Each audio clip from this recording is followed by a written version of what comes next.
میں سمجھتا ہوں کہ لب کشائی کرنا جوئے شیر لانے کے برابر ہے. میں زیادہ مخل ہونا پسند نہیں کروں گا اور سب سے پہلے میں دعوت دوں گا پروفیسر توصیف احمد صاحب کو کہ وہ آئیں اور اپنے خیالات کا اظہار کریں. ان کا جو ٹاپک ہے وہ لاہور ریزولوشن اینڈ ایجوکیشن ہے. پروفیسر توصیف صاحب. سر اس کو زیادہ قریب کر کے یا ہاتھ میں شکریہ سمرو صاحب. جناب صدر ڈاکٹر ٹیپو سلطان جعفر صاحب, جنیجو صاحب, خواتین و حضرات, 23 مارچ 1940 کی قرارداد کی بنیاد پر پاکستان بنا تو مجھے یہ فریضہ سونپا گیا ہے کہ 40 کی دہائی میں یا برٹش انڈیا دور میں جو تعلیم کی صورتحال ہے اس کا موازنہ کیا جائے آج 80 سال بعد کی صورتحال سے. لارڈ میکالے نے مغلوں کے دور میں بدقسمتی سے تعلیم کا شعبہ نہیں تھا تو ہندوستان میں کوئی مدرسوں کی اور باقاعدہ تعلیم کی روایت نہیں تھی سوائے مذہبی تعلیم کے. جدید تعلیم کا آغاز ایسٹ انڈیا کمپنی کے دور سے ہوا اور لارڈ میکالے نے پہلا ڈھانچہ بنایا تھا جو کسی طرح چلتا رہا. اس ڈھانچے میں ہمارا جدید تعلیمی نظام منظم ہوا. اس تعلیمی نظام میں دو باتیں تھیں. ایک تو بات یہ تھی کہ جو مضامین تھے سائنس کے وہ سائنسی بنیاد پہ تھے اور سائنٹیفک سوچ کو آگے بڑھاتے تھے اور سائنس کا شعور پیدا کرتے تھے اور لوگوں کو تحقیق کی طرف لے جاتے تھے. مگر تاریخ جو تھی وہ اس کو انگریزوں نے کنٹرول کیا ہوا تھا اور وہ تاریخ صرف انگریزوں کی تاریخ تھی. اس میں جو ہندوستان کی آزادی کی جدوجہد ہے اس کا ذکر نہیں ہوتا تھا. 1857 کی جنگ آزادی, اس کے بعد جو ڈیولپمنٹ ہے اس کا ذکر نہیں ہوتا تھا. مگر سائنسی مضامین جو تھے وہ اسی طرح تھے جیسے یورپ میں پڑھائے جاتے تھے. پاکستان بن گیا. پاکستان بننے کے بعد 1947 میں پہلی تعلیمی کانفرنس ہوئی. اس کانفرنس میں 2-3 باتیں ظاہر ہوئیں اور وہ آج تک چلی آ رہی ہیں. ایک تو یہ کہ پاکستان کی ریاست قیام پاکستان کے بعد سے تعلیم کو ابتدائی ترجیح نہیں دیتی تھی. اس کے نزدیک تعلیم کی اہمیت نہیں تھی. یہ جو نومبر 1947 میں کانفرنس ہوئی, پہلی تعلیمی کانفرنس تھی اور کراچی میں ہوئی. اس کانفرنس میں نہ تو گورنر جنرل بیرسٹر محمد علی جناح نے شرکت کی, نہ وزیر اعظم لیاقت علی خان نے کی. اس زمانے میں فضل الرحمان صاحب وزیر تعلیم بھی تھے, وزیر داخلہ بھی تھے. انہوں نے اس کانفرنس کی صدارت کی اور اس کانفرنس میں تجزیہ ہوا اور تجاویز مرتب ہوئیں کہ کس طرح کا ملک کا تعلیمی نظام ہوگا. تو پہلی دفعہ جو ہے کچھ مقررین نے یہ تجویز دی کہ مذہبی تعلیم کو لازمی قرار دیا جائے. کچھ نے کہا کہ پرائمری کی تعلیم کو لازمی قرار دیا جائے. مگر اس وقت کے جو وزیر تعلیم تھے انہوں نے جو کہا, فضل الرحمان نے, اس سے یہ اندازہ ہوتا ہے کہ شروع میں جو لیڈرشپ تھی وہ پھر بھی اس بات کا پہ قائل تھی کہ سائنٹیفک نظام تعلیم ہونا چاہیے. تو انہوں نے اپنی تقریر میں کہا تھا فضل الرحمان صاحب نے کہ یہ قطعی نہیں سمجھنا چاہیے کہ نیا تعلیمی نظام کی بنیاد مذہب پہ ہوگی بلکہ یہ سائنٹیفک فکر پہ ہوگی اور اسلام کا جو سماجی انصاف کا جو پیغام ہے اس کے مطابق ہوگی. مگر یہ بہت عارضی معاملہ رہا. 1948 میں جو کانفرنس ہوئی دوبارہ, اس میں پھر جناح صاحب کا ایک پیغام کوٹ کیا جاتا ہے جس میں انہوں نے پھر اس بات پہ زور دیا کہ تعلیم جو ہے وہ اس میں اسلامی نظریہ لازمی ہوگا. یوں اس ملک میں تعلیم کو مذہب کی طرف ڈھانے کا سلسلہ شروع ہوا اور یہ سلسلہ آج تک کسی نہ کسی طرح جاری ہے. تعلیم کے جو مسائل ہیں اس میں ایک تو یہ کہ تعلیم کا عام نہ ہونا, عام آدمی کو خواندگی کی شرح 100% نہ ہونا, اور دوسرے یہ کہ تعلیم کو غیر سائنٹیفک انداز میں جو ہے پیش کرنا اور لوگوں کے ذہنوں کو خراب کرنا تھا. اس کے بعد جو پہلا کمیشن بنا وہ شریف کمیشن تھا جس نے بہت ساری تجاویز دی، جس کے اندر مگر ان ساری تجاویز میں یہ نہیں تھا کہ تعلیم جو ہے کمپلسری ہونی چاہیے۔ یہ عجیب بات تھی کہ پاکستان اس وقت بھی تعلیمی طور پہ بہت پسماندہ تھا، دنیا کی جو لسٹ تھی اس کی آخری اس میں تھا جہاں پرائمری تعلیم کی شرح بھی کم تھی، مگر شریف کمیشن میں بہت ساری باتیں کی گئیں، نجی شعبے کو شامل کرنے کی بات کی گئی، پرائمری ایجوکیشن کی بات کی گئی، مگر یہ بات کہیں یہ بھی کہی گئی کہ پرائمری تعلیم کو لوکل گورنمنٹس کے حوالے کیا جائے، مگر یہ بات مجھے کہیں نظر نہیں آئی جس میں یہ بتایا جائے کہ تعلیم کمپلسری ہوگی اور ریاست جو ہے وہ تعلیم ہر شہری کے تعلیم کے حق کو تسلیم کرے گی۔ یہ جو شریف کمیشن ہے اسی کے بعد جو تجاویز آئی تھیں اس میں پھر وہ ایک جو آج بھی ایک ایشو ہے کہ بی اے کی سطح پہ 3 سالہ ڈگری کورس نافذ کیا جائے، ایل ایل بی کی سطح پہ 3 سالہ ڈگری کورس نافذ کیا جائے، وہ اور پھر جو آرڈیننس تھا اس کمیشن کی جو سفارشات تھیں اس کے تحت جو اکیڈمک فریڈم تھی اس پہ بہت ساری قدغن لگی اور یونیورسٹیز اور کالجز میں بہت زیادہ یعنی جو اسٹوڈنٹ کی ایکٹیویٹیز تھی ان پہ بہت زیادہ وار ہوا، بہت سارے لوگ نکالے گئے۔ تو یہ جو 3 سالہ ڈگری کورس کا معاملہ تھا جس پہ ہمیں نظر آتا ہے، میرا خیال ہے ڈاکٹر ٹیپو سلطان جو ہے خود اس پہ روشنی ڈالیں گے، اس پہ این ایس ایف نے بڑی موومنٹ چلائی تھی، مگر میں آج سمجھتا ہوں کہ فوجی آمریت کے خلاف مہم چلانا تو اچھی بات ہے، مگر یہ تعلیم کے معاملے پہ 3 سالہ ڈگری کورس ختم کرا کے اچھا نہیں کیا، اگرچہ کہ وہ تاریخی جدوجہد تھی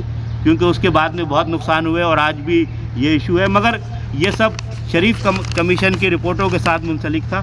اس وقت این ایس ایف کا یہ کہنا تھا کہ تعلیم کو مہنگا کر دیا گیا ہے اور طالب علموں کے لیے 3 سال پڑھنا مشکل ہے، اس لیے 2 سال میں ڈگری دی جائے، اس وقت کے جیسے معاشی حالات تھے، اور ظاہر ہے اس میں کوئی نہ کوئی سوچ و بچار کی بات تو تھی کہ جو اس وقت ملک نیا بنا تھا، مگر یہ بات بھی صحیح ہے کہ پوری دنیا کے نظام سے ہم پیچھے ہٹ گئے تھے، تو اس کے نتیجے میں جو ہے وہ پھر دوبارہ 2 سالہ ڈگری کورس آیا، مگر یہ کہ 100% خواندگی کا معاملہ حل نہیں ہوا، وہ اسی طریقے سے رہا کہ تعلیم جو ہے سرکار کچھ اسکول کالج سرکار قائم کرتی رہی اور شہروں کے اندر نجی شعبے کے حوالے کر دیا گیا، یوں نجی شعبے کی سرمایہ کاری شروع ہو گئی۔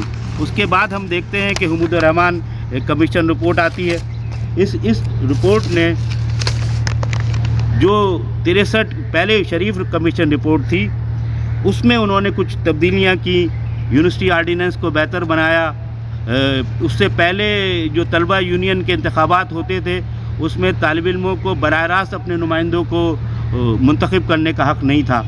یہ جو حمود الرحمان کمیشن رپورٹ ہے اس کے بعد یہ براہ راست حق ملا کہ طالب علم اپنے عہدیداروں کا انتخاب کریں، اس سے پہلے انڈائریکٹ الیکشن ہوا کرتا تھا، اور پھر جو کمیشن جو وہ یونیورسٹی آرڈیننس تھا جس میں انتظامیہ کو اختیارات تھے کہ وہ کسی بھی طالب علم کو یونیورسٹی سے نکال سکتی ہے، اس پہ فرق پڑا۔ اس طرح 3 سالہ ڈگری ایل ایل بی کے 3 سالہ ڈگری کورس کا معاملہ بھی ختم ہوا، مگر جو بنیادی بات ہے کہ تعلیم کو سیکولر انداز میں چلانے کا معاملہ نہیں رہا۔ ایوب خان کے اصلاحات کے حوالے سے بھی کچھ مضامین شامل ہوئے، اس کے بعد پھر ہمارے سامنے 1970 کی نور خان کی پالیسی آتی ہے۔ جب نور خان کی پالیسی آئی تو اس وقت کراچی شہر میں اور لاہور میں خاص طور پہ نجی تعلیمی اداروں میں اساتذہ کے حالات بہت خراب تھے، تنخواہیں نہیں ملتی تھی، اور بڑی ایک طویل جدوجہد جو انجمن تھی اساتذہ کی west Pakistan college teacher association نے کی تھی، جس میں یہ تھا کہ کالجوں کو قومیایا جائے اور اساتذہ کو وہی گریڈ دیے جائیں جو ایک سی ایس پی افسر کو شامل ہیں، تو وہ بڑی جدوجہد تھی، مگر یہ کہ اس کے نتیجے میں کوئی بہت بڑی تبدیلی تو نہیں ہوئی، مگر انہوں نے سفارشات کی تھی کہ یونیورسٹی آرڈیننس کو جو ہے اس میں ترمیم کی جائے، زیادہ اس میں اکیڈمک فریڈم دی جائے، جو نجی اسکول کالج ہیں وہ اساتذہ کو وقت پہ تنخواہ دیں، اس کے لیے کچھ شرائط طے ہوئی تھیں، مگر یہ کہ اس میں کوئی وہ کام نہیں تھا جس کو کہا جائے۔ اس کے بعد جو ہمیں بڑی ایک تعلیمی پالیسی نظر آتی ہے وہ ذوالفقار علی بھٹو کی، اور میں سمجھتا ہوں آواز بالکل نہیں آ رہی، میں سمجھتا ہوں کہ یہ تعلیمی پالیسی اس لحاظ سے اہم تھی کہ پاکستان کی ریاست نے پہلی دفعہ اس بات کو تسلیم کیا کہ ہر شہری کا تعلیم بنیادی حق ہے اور ریاست کی ذمہ داری ہے کہ ہر شہری کو تعلیم فراہم کرے. اس کے لیے نیشنلائزیشن ہوئی، بہت سارے کالجز یونیورسٹیاں قائم ہوئیں، یونیورسٹی گرانٹ کمیشن بنا، نیشنل بک فاؤنڈیشن بنی. اساتذہ کا وقار بھی بہتر ہوا اور ان کی معاشی حالت بھی بہتر ہوئی. اس پہ بحث نہیں ہوئی. بدقسمتی سے پیپلز پارٹی نے بھی 1988 میں آنے کے بعد اس پہ بحث نہیں کی کہ وہ تعلیمی پالیسی جو اتنی بہترین تھی، جس میں ریاست نے ساری ذمہ داری لی تھی، آخر اس کی ناکامی کی کیا وجوہات ہیں. ظاہر ہے نیشنلائزیشن کے بعد اسکول کالجوں میں کو جو تبدیل کر دیا گیا، امپلائمنٹ ایکسچینج میں سیاسی دباؤ آ گیا، جس کے نتیجے میں معیار تعلیم گرا. تو وہ سارے الزامات لگے. اگر اس تعلیمی پالیسی کی خامیوں کو دور کیا جاتا تو میرا خیال ہے کہ وہ بیسٹ پالیسی تھی کہ ہر شخص کو تعلیم فراہم کی جائے اور ریاست کا فرض ہے کہ تعلیم کو ہر شخص تک مہیا کرے اور میٹرک تک کسی قسم کی فیس ختم کر دی جائے. اور وہ ختم ہو گئی. بہرحال وہ پالیسی 78 میں پھر جنرل ضیاء الحق کی پالیسی آئی. انہوں نے یہ کیا کہ انہوں نے سب سے پہلا کام تو یہ کیا کہ نجی شعبے کو اجازت دے دی کہ وہ تعلیمی شعبے میں سرمایہ کاری کریں. ہم دیکھتے ہیں کہ بہت سارے اسکول کالج اور آغا خان یونیورسٹی اس زمانے میں کھل گئی. اس کے ساتھ انہوں نے یہ کیا کہ اسلامی نظریے کو پابند کر دیا. اچھا، ذوالفقار علی بھٹو کی پالیسی میں ایک اہم کام یہ ہوا تھا کہ انہوں نے پاکستان اسٹڈیز کا سبجیکٹ انٹروڈیوس کرایا. اس سے پہلے پاکستان اسٹڈیز نام کا کوئی سبجیکٹ نہیں تھا، اور میرا خیال ہے ڈاکٹر جعفر اس پہ روشنی ڈالیں گے. اس سے پہلے جغرافیہ اور تاریخ اور سوک پڑھائی جاتی تھی، مگر اس کے بعد پاکستان اسٹڈیز کا سبجیکٹ آیا جس میں پاکستان کی تاریخ بیان کی گئی اور اس پہ خاصی ڈیبیٹ رہی. اس زمانے میں جو دانشور تھے وہ کہتے تھے کہ پاکستان دراصل مشرق وسطیٰ سے منسلک ہے. موہنجو داڑو کی جو تاریخ ہے، ہڑپا کی جو تاریخ ہے، مہر گڑھ کی جو تاریخ ہے، اس کا پاکستان سے تعلق نہیں ہے. تو اس لحاظ سے پاکستان اسٹڈیز کی شکل بنائی گئی. بعد میں جنرل ضیاء الحق نے اس میں اسلامی نظریہ نافذ کر دیا، اور یہ نہ صرف نافذ کر دیا بلکہ سائنس میں بھی اسلامیات کو داخل کر دیا. فزکس، کیمسٹری، بایولوجی سب میں اسلامیات کی آیتیں پڑھائی جانے لگیں، اور ہر سائنسی نظریے کو قرآن کی کسی آیت کے ذریعے صحیح ثابت کرنے کی کوشش کی گئی. سائنسی طرز فکر کی پامالی کی دنیا میں شاید اس سے بدتر مثال نہیں ملتی. میرا خیال ہے مودی جو کر رہے ہیں وہ بھی شاید وہ نہ کر پائے ہوں گے جو جنرل ضیاء کرتے. دوسرا کام یہ ہوا کہ اس زمانے میں جب ڈاکٹر محبوب الحق وزیر خزانہ بنے تو انہوں نے ایک تجویز پیش کی کہ میٹرک کے 2 امتحان ہونے چاہیے.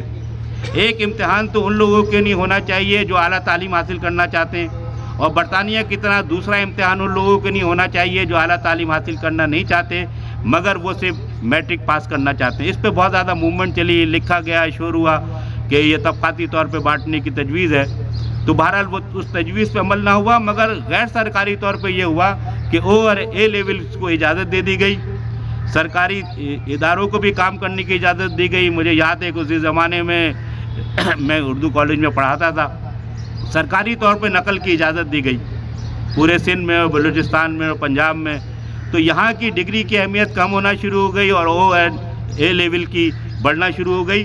اس وقت یہ محسوس نہیں کیا گیا کہ اصل جو ان کا مقصد تھا کہ تعلیم کو طبقاتی طور پہ بانٹنے کا، وہ اس میں کس حد تک کامیاب ہوئے اور تعلیم کا معیار گرا.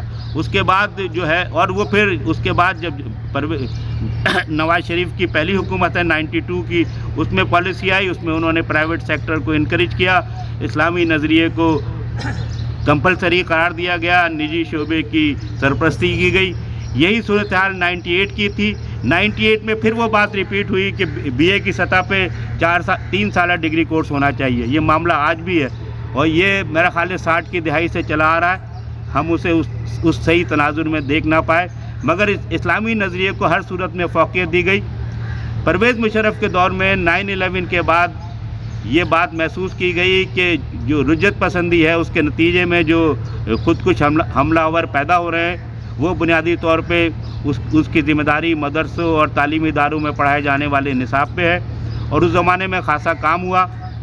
بہت سارے مضامین، بہت سارے سبجیکٹ میں ایسے مضامین ڈیٹیکٹ کیے ہمارے دوستوں نے جو جنونیت پیدا کرتے تھے، پڑوسی ملک کے خلاف نفرت پیدا کرتے تھے، ہندوؤں، عیسائیوں،